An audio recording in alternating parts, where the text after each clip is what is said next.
वालेकुम। कैसे हैं आप सब लोग। आज हम बना रहे हैं गाजर की खीर, यानी कि गजरेला भी कहते हैं इसे। उसके लिए हमने 3 किलो दूध लिया है, कप चावल लिए हैं। उनको हमने आधा घंटा पहले भिगो दिया। भिगो के उसको अच्छी तरह से मसल लिया हाथों से। पहले हमने गाजरें ली हैं, कश की हैं। उनको अच्छी तरह लेके धो के साफ़ करके धो के कश कर लिया। एक प्याला गाजरें हैं और एक कप चावल इसमें डाल देंगे हम। चावल भी और गाजरें भी। 2-3 सब्ज़ इलायचियाँ डाल देंगे। तो इसको पकाएंगे हम आस्ता आंच पे।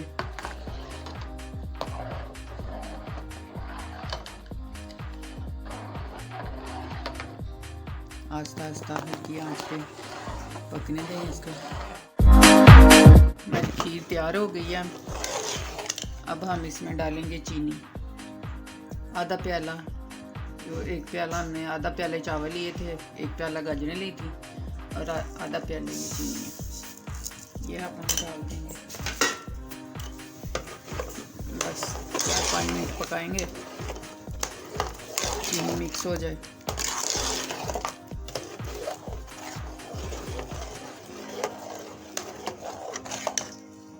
तकरीबन 1 घंटा लग जाता है आस्ता आंच पे पकाते हुए।